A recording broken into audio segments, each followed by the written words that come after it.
Bien, Bismillah ar-Rahman ar-Rahim, on va commencer l'exercice 1 de la série 3 euh, concernant l'ensemble canonique. Donc j'ai un modèle très simplifié de l'étude des bobinales de molécules d'ADN à double hélice. Donc elle est formée de N chaînons, hein, comme schématisé ici. Donc chaque chaînon, donc soit il peut être ouvert, ou il peut être fermé. D'accord? Donc s'il est ouvert, il va avoir une énergie epsilon, et s'il est fermé, il a une énergie nulle. De plus, donc les chaînons, comment dire, ils sont les, les chaînons ouverts, donc le chaînon, donc j'ai G état correspondant donc au chaînon ouvert. C'est-à-dire que G, ça va être la dégénérescence de l'énergie associée au chaînon lorsqu'il est ouvert. D'accord? Donc on note G donc la dégénérescence, et là lorsque l'énergie, lorsqu'il est fermé, donc il est dans une énergie, dans un état, dans un niveau d'énergie non dégénéré. Bon, donc le système donc est formé de n chaînons. Bon, un état donc il va être du système correspond à S chaînons euh, qui vont être ouverts, et les n-s euh, chaînons qui sont fermés. Donc je représente ici donc le spectre d'un chaînon. Donc le niveau 0, c'est l'état qu'on va appeler c'est l'état fermé, et qui est non dégénéré. Et puis l'état de l'énergie, le niveau d'énergie epsilon, donc il est G fois dégénéré, et euh, c'est l'état, comment dire, c'est l'état ouvert, d'accord? Donc l'état ouvert est G fois dégénéré.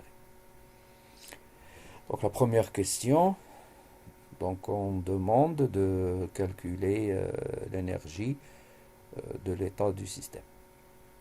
Donc j'ai S état, euh, donc S chaînon ouvert, donc S chaînon ouvert plus N-S chaînons euh, qui, sont, qui sont fermés.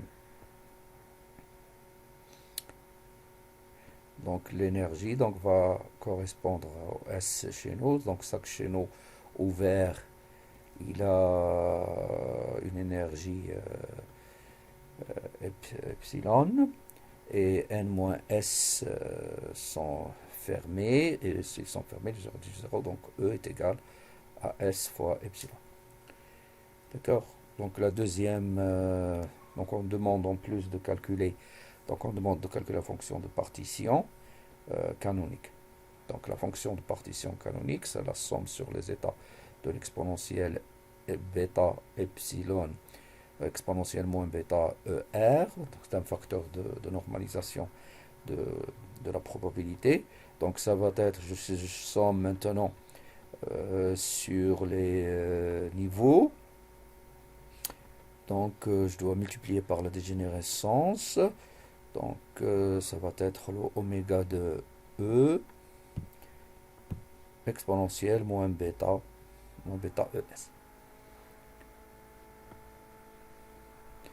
Donc où E, S, donc on a trouvé que c'était epsilon fois S, qui va varier de 0 jusqu'à epsilon fois ns lorsque si les niveaux sont le premier donc correspond à S égale à 0 et le dernier donc correspond à S égale à n.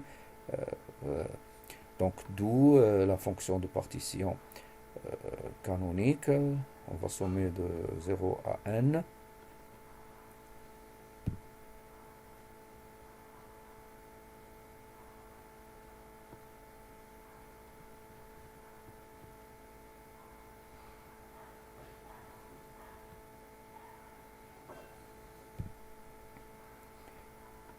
La dégénérescence, on a G état ouvert de dégénérescence G, donc ça va être G à la puissance S, et j'ai n-s état de dégénéré, non dégénéré, donc est égal à 1, et à la puissance n-s. D'accord? Donc ça veut dire que la dégénérescence c'est G à la puissance S, et l'énergie exponentielle moins bêta epsilon. Bon, ce terme-là, on va l'écrire, donc G exponentielle moins bêta epsilon, le tout à la puissance S, qui est égal, on va poser comme étant égal à R à la puissance S, donc la raison c'est ma note R, donc ça s'écrit bien 1 plus R carré plus jusqu'à R à la puissance N, qui est égal à 1 moins R à la puissance N plus 1, voilà, divisé par 1 moins R. Donc ça veut dire la fonction de partition canonique, donc s'écrit, donc 1 moins, je remplace, donc ça fait G à la puissance n plus 1, exponentielle moins bêta epsilon n plus 1, divisé par 1 moins G exponentielle moins bêta epsilon.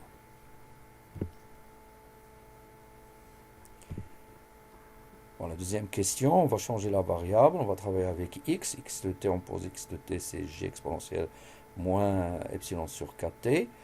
T0, c'est la température pour laquelle x donc, va être égal à 0, égal à 1. X0 égale à 1.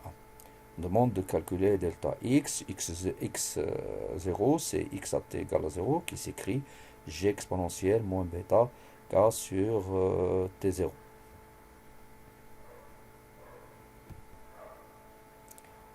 On a bien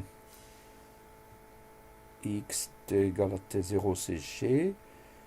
Et on va poser x est égal à g. On va remplacer t par son expression. Donc ça donne l'exponentielle. On met t0 en facteur.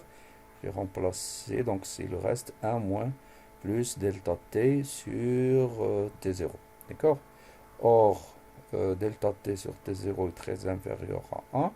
Donc ce qui veut dire que 1 plus delta t sur t0 est pratiquement, donc je fais un développement en premier ordre, delta t sur t0. Donc si je remplace, je vais avoir x de t, c'est g exponentielle moins 4t0, exponentielle, oui, exponentielle, donc je vais avoir un plus 4t0 delta t sur t0. Bon, ce premier terme, donc c'est x0, qui est égal à l'exponentielle, attention, donc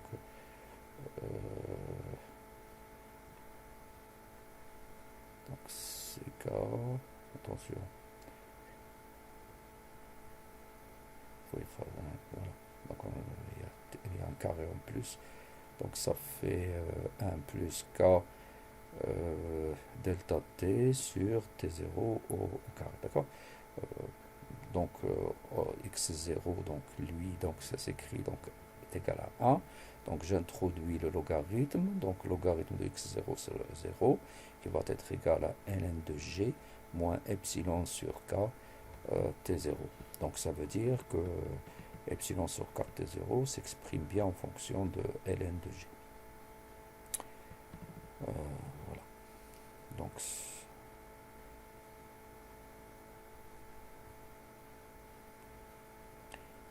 x, donc ça s'écrit donc 1 plus ln de g delta t sur t0.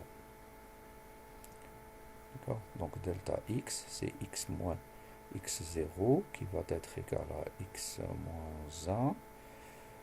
On remplace x par son expression, donc c'est x moins 1 qui est notre que delta g sur delta t sur t0.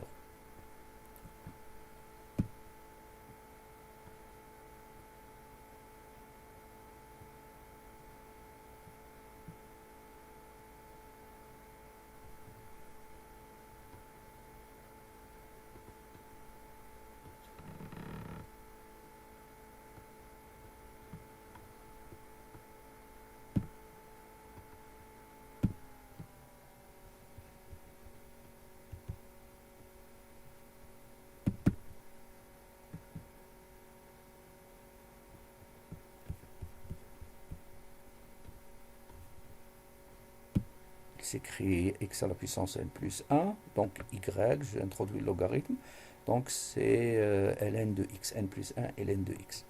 Donc ou delta x, donc on l'a écrit x moins x0, avec x0 c'est 1, donc ça donne x égale à 1 plus delta x. Donc si je remplace dans le logarithme, donc 1 plus delta x avec delta x qui est petit, donc ça puisque delta x on a pris donc supposé très inférieur à 1, donc c'est delta x. Donc on en déduit y qui est égal à n pratiquement, donc 1 au premier ordre, n plus 1 delta x, et donc ça c'est la relation entre y et la variation de x. Voilà. Je vais avoir en déduire delta x qui est y sur n plus a.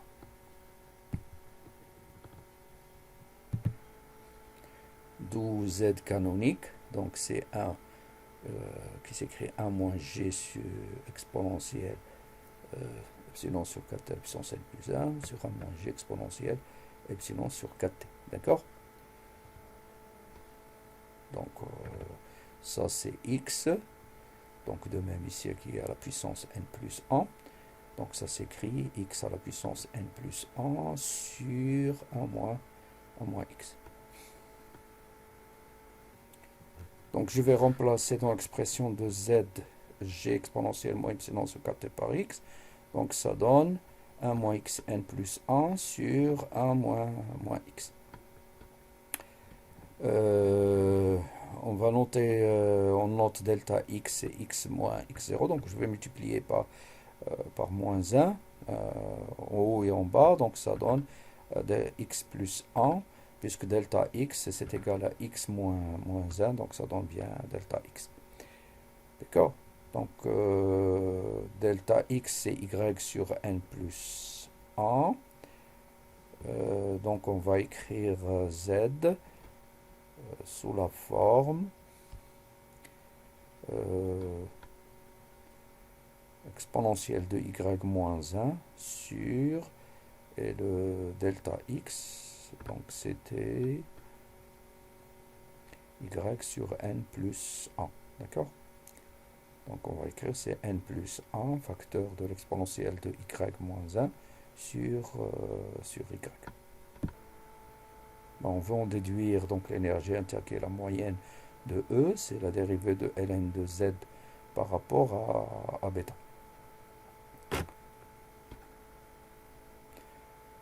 Z canonique, donc c'est que n plus 1 exponentielle y moins 1 sur y, ce qui donne ln de z qui va être égal à ln de n plus 1 plus moins ln de y moins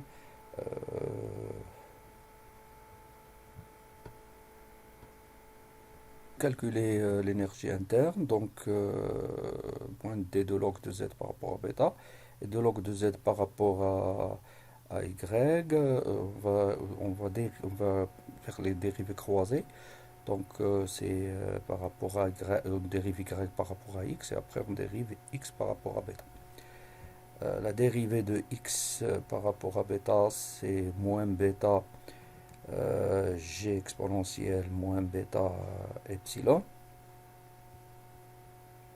qui est égal à moins gx, la dérivée de y par rapport à x.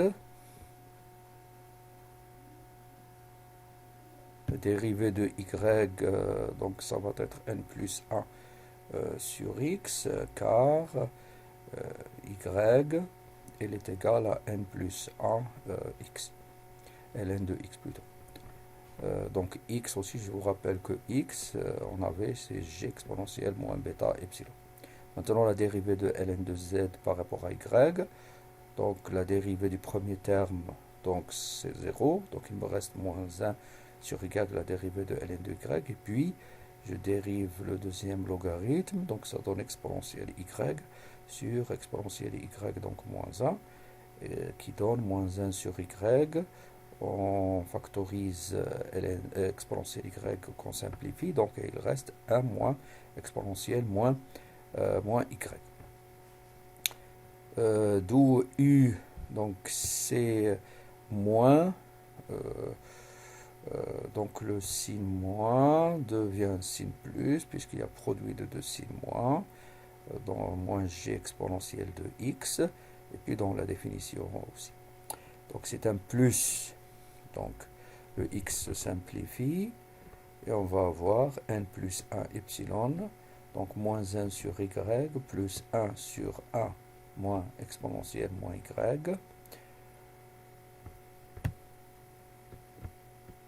Bien, donc u, on peut l'écrire, donc n plus 1 epsilon, facteur de 1 moins l'exponentielle moins y, moins 1 sur y. Bon, voilà. Bon, maintenant, on va calculer la moyenne, calcul de la moyenne de S. On a E qui s'écrit S fois epsilon. Donc, la moyenne de E est égale à S, epsilon multiplié la moyenne de S. Donc, la moyenne de S, ça va être donc E, la moyenne de E sur epsilon, qui n'est autre que n plus 1.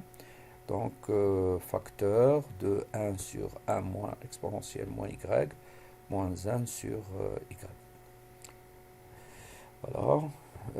Maintenant, l'application numérique, donc n plus 1, on donne 104, ln de g10, ce qui va donner un pourcentage des chaînons ouverts, fermés, donc le moyen de S sur n. Donc on trouve donc ce qui va donner donc delta S sur n qui est égal, on a dit, on remplace les valeurs, donc on trouve 0,001. D'accord, donc 1% des chaînons sont ouverts. Bon, on regarde le delta t sur t, donc pour cela on reprend les relations. Delta x, on a trouvé que c'est ln de g delta t sur t0. Donc de même, on a montré que delta x est relié à y par y sur n plus 1. Donc si je fais le rapport, j'en déduis delta t sur t0 qui va être égal à delta x sur delta x sur y, c'est plutôt donc y sur n plus 1 ln de g. D'accord. Bon, donc si je prends y, on a pris donc y, j'ai oublié tout à l'heure de le préciser, 200, donc delta t sur t0, donc il est égal à 0,0087. Pour y égale à moins 100, donc on trouve delta t qui est de moins 0,096, et donc qui correspond à delta t qui est de moins 0,093 16 fois t0, donc à peu près 10%, on est à 10% de t0. D'accord.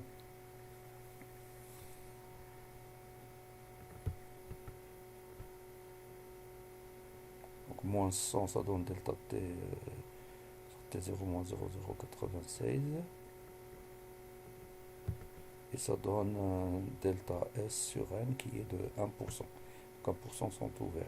Et dans le cas où j'ai y est égal à plus 100, Donc delta t sur t0 c'est plus 0,096. Voilà, donc plus, et delta S, donc j'ai 0,01 qui correspond à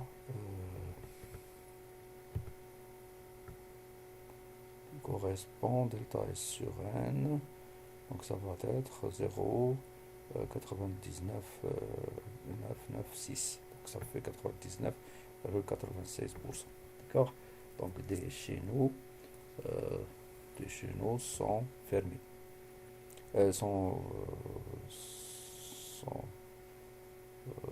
c'est-à-dire 1%. Chez nous, donc vont être fermés. Conclusion.